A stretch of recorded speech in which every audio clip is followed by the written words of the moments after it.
What's good, fam? You're tuned into the hottest breakdown on the streets, and today we got a wild story that'll have you saying, what in the world? So let's dive deep into the saga of this dude, Dale Morrison, also known as Monster. Sounds like a villain in a superhero movie, right? But nah, this is real life, and it's messier than your homie's room after a party.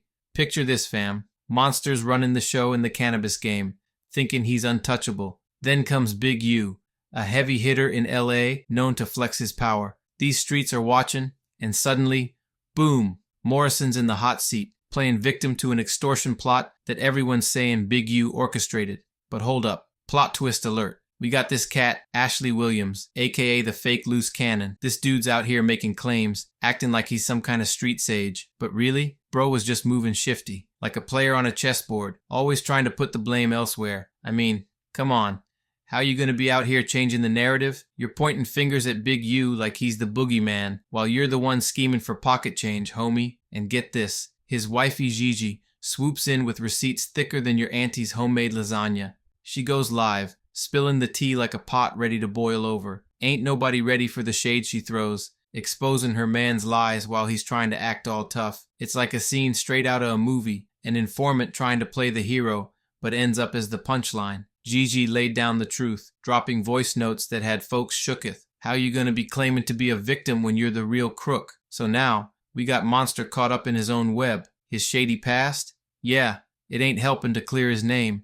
Folks out here seeing him as prey, but the streets, they know he's been playing rat. Ain't nobody forgetting that one, my dude. This whole mess showcases how dangerous it is to spin a tale in these streets. One lie can turn you from the victim to the villain faster than a flick of the wrist. So remember this, fam. The truth, it always comes out. And when it does, you better hope you ain't caught in the crossfire. That's all for today, my people. If you want to keep hearing the real stories, make sure to like, share, and subscribe to grow the channel. Keep it real, and don't be that guy trying to be the big shot when you're just a pawn in the game. Legal in California, but not all the pot shops that are selling it are. So the LAPD is cracking down on businesses selling marijuana illegally. Well, the city of LA has a new plan to crack down on illegal pot shops. Kick It On's Tom Wade is live in Arleta, where unlicensed dispensaries are a big problem there. Tom? Council members are just trying to get creative in stopping this problem. They say the problem of illegal dispensaries has gotten worse since recreational marijuana sales has become legal. In the last 2 or 3 weeks, 3 people have been arrested or detained from the garden. And then 1 or 2 people had guns that got detained. So it's like some traffic stuff, kind of. Be cool, know what they say. Man makes plans and God laughs. Gotta be cool. God bless. That's the best can a nigga do, right? Apparently, according to Loose Cannon, him and Big U were there when it all happened. But see, y'all gotta remember, Loose Cannon is playing the media. So, okay. Loose Cannon has really taken a more adversarial stance against you over the past couple of days. It seems like he's decided that he really wants the smoke.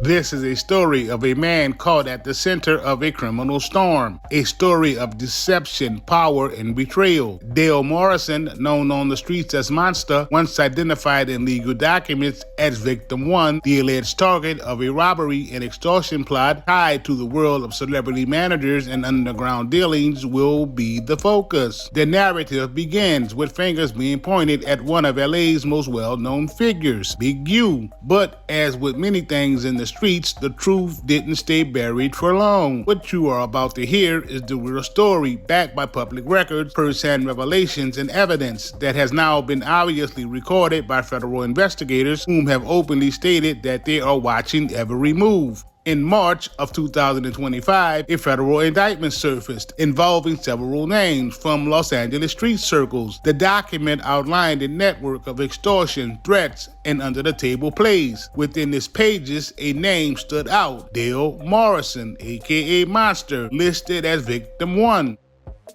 I know the dude, the dispensary owner. Oh, okay. I've done business with him. Okay.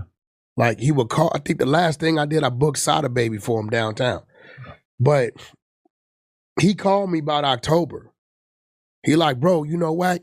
With you, bro, it was always straight business, man. I give you the money, you make sure the people there, and boom, boom, boom. So, when it comes to weed and all that type of stuff, I shy away from it. I really don't like to deal with it because it's not approved on the Fed side. But a lot of stuff I'm reading, and some of it I'm kind of like, it's missing some pieces.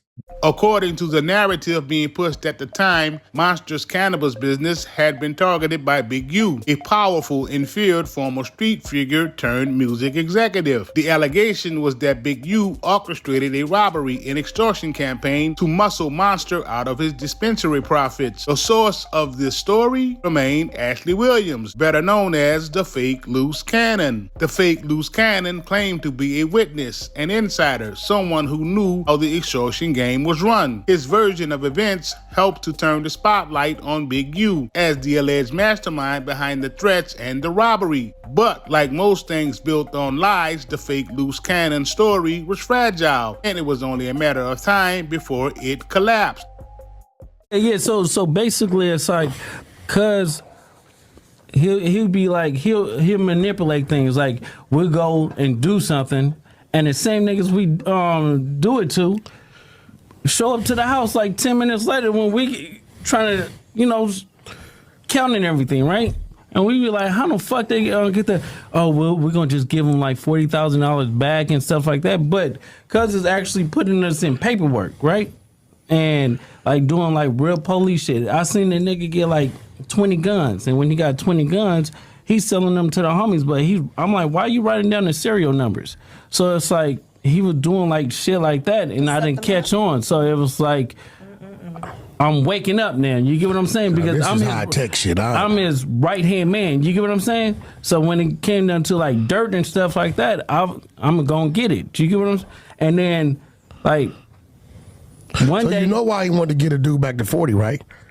Because he was gonna make dude give him 20 for getting it back. Of course. And kept you out of it. Of course. At the time the indictment became public, Dale Morrison already had his own history with law enforcement under complicated public sympathy. In July of 2014, Monster was arrested after a 4-month investigation into a human trafficking ring operating across Victorville, Ontario, and Redlands. According to official statements from the San Bernardino County Sheriff's Department, Monster, then 29 years old, was running a prostitution operation using 5 adult women and 2 underage girls. The victims were forced to work out of hotels and motels. Dale Morrison, known on the street as Monster, was booked into the High Desert Detention Center on charges including pimping, pandering, and trafficking. His bail was set at $375,000. The arrest was part of a broader crackdown by a joint task force targeting human trafficking in the Inland Empire. While these charges didn't directly tie into the extortion narrative, they painted Monster as a man with a checkered past. That background made him both a convenient scapegoat and a vulnerable target, easy for someone like the fake Loose Cannon to manipulate or exploit. Jermaine Ashley Williams, aka the fake Loose Cannon, is more than just an habitual liar. He's a behind-the-scenes operator, someone who built his brand off of fake affiliations, proximity to street power, and outlandish lies about accomplishments in the street and the music industry. Initially, what got me on this loose cannon, anti-loose cannon, anti-fake loose cannon campaign is because I have a personal friend that I've known since, I want to say 13 years old, 14 maybe, that goes by the name Loose Cannon. That's been in the music business since I've known him, that he's introduced me to some of the biggest rappers that I've ever met. I met them through the real Loose Cannon. Sure, never seen you at Horace, man. That don't be. Adam, what's up? Hey, Loose Cannon, I'm here live on the No Drama Show with Brick Baby and Lush. Brick Baby is requesting some information regarding your put on. Hey, can you give us like at least 2 names from your put on and what block? I ain't never seen you at no meeting at Hyde Park, Horace, man, or at 54th. When did you get put on? Baby, when did you get put on? I got put on in 2002. I got put out in 2002, nigga, on Eileen Street at June House. Nigga, you know what's up, nigga. Yeah, dead homie. So when you get put on? No, you haven't, bro. You been in Man, cuz nigga, Hillbilly was a part of my put on. Nigga, Killer Dave was a part of my put on. Nigga, oh, the Dead Homies. My first name was Baby Wild Bill, nigga. On the Dead Homies, and Izzy turned East Coast. That was the third nigga I squabbled. Who did you squabble, gang? Nigga, I squabbled everybody. Who? You didn't squabble everybody, bitch ass nigga. How? You would have went home fucked up. Shut your buster ass. You didn't get put on, bitch. When Monster was identified as a victim in the federal documents, fake Loose Cannon positioned himself as a former henchman and the one exposing the corruption and street-level abuse from Big U. But as the legal process dragged on, inconsistencies in the fake Loose Cannon story began to surface. Quiet whispers turned to loud questions, and then the bombshell dropped. Live, raw, and on the internet for the entire world to see. Gigi, the legally recognized wife of the fake Loose Cannon, had remained silent through most of the noise. But everything changed when she went live on YouTube. Yeah. Hey, everybody. We are live. Let's see what we have going on today. You guys are in for something special today. Worst thing ever, I deleted my last live. I don't know how I deleted it. I'm still learning this, so totally sucks. But I cannot wait till you guys see what I have for you today. It is something very, very, very special. My name is Gigi, if you guys do not already know. With a calm but deliberate tone, Gigi exposed a series of voice recordings, text messages, and receipts that shattered the narrative that the fake Loose Cannon had been selling. According to Gigi, it wasn't Big U who had extorted Dale Morrison. It was the fake Loose Cannon himself. He revealed that the fake Loose Cannon had manipulated Monster, threatened him behind the scenes, and even orchestrated the alleged robbery that was later blamed on Big U. The story had been flipped. The accuser was the perpetrator. What made the video even more devastating was the documentation Gigi presented, clear evidence that supported her claims, phone logs, screenshots, and audio recordings. And that's why, Monster, when you did with the shit, you should have went to and fuck with Wack, because Wack and Wolf is on the same team. You get what I'm saying? And you went the opposite way. Nah, it was you that introduced me to Wolf. No, I didn't. Cuz already, you owe Cuz money, bro, and I paid that debt for you. Nah. I paid Wolf every penny myself. I paid his money. I paid Pop's money. I paid Tubbs' money. I paid everybody's money, and I made him like $500,000. I don't know if you know, but the first time Wolf gave me $60,000, I paid him back $100,000. Then he gave me back, and I did it. I know the agreement. That was I was late, but yeah, I paid everything. I paid that's not why. That ain't I owe Wolf back there. But then why? You know, they go hand in hand, right? Well, I don't know what you mean. But when we did the shop, it was like, all right, this shop can make $100,000. It's not making $100,000 a week. Here's why it's not doing it. And then y'all said y'all was gonna come through with like 50 or 100, but before we got there, I got locked up. So but you made a dumbass deal with Big U, because talking about he wanted $1,000 per day. You get what I'm saying? You made that deal, and then I came out and shut that down. Never had a deal with him like that. Nick. On 6-0, nigga, you came with that deal to $1,000 a day, bro. And we paid $1,000 a day for Mr. Lee's spot. We never paid. We never had a situation where we getting $100,000 a day. That's nasty. Shit, there was a time when we was paying the police downtown. There was a time when we was paying the police downtown. High number, yeah. That's that. But that's back then, making it. So that's why he was trying to get so we can make that again. Yeah, but the police, nigga, try to come in there and hit me with, nigga, a balance of like $50,000. I told Cuz we ain't giving them shit. And but you had Big U in that shit, and you know it. You had niggas up there just waiting, doing shit and stuff like that. But then I turned that shit around, and then because I felt like I got fucked, because at the end of the day, bro, the police hit that shit after I tell them that we not paying them. Niggas running out with product and stuff like that. So nigga, I turned that into $1 million lick. Neighborhood crib. You know what that was about. No, I ain't got no piece, no $1 million. I ain't seen $1 million. Because it was my take. You get what I'm saying? When the nigga try to play me, that's just how it is. I took a mines or whatever like that, and everybody else, I don't know.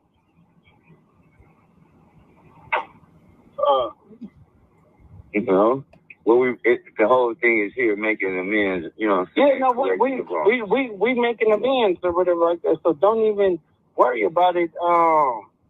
Monster, I'm telling you, you cool. You good with us, all right? No, sure look, man. I'm gonna return some calls. Reed, I'll call you in an hour or something. All right. Okay. So as you guys heard it for yourselves, Luce recorded this conversation. He's on the phone with two people, okay? And none of them are me. So for everybody out there who wants to blame everybody else for Luce literally talking to his victim, talking about his own crimes, you guys can stop. So you just heard, hopefully you guys screen recorded this or recorded this, and you can go remind Luce and his whole IBM team and everybody else. He talked about his own crime. And if you really listen to the recording, Luce said that he not only laid him down, he said that he talked to the police. He said he talked to the police and told the police that they weren't paying him. So you guys got to really listen to the recording. Luce detailed, okay? Mind you, if you also listen to the recording, he also said that everything was going fine until you involved Big U.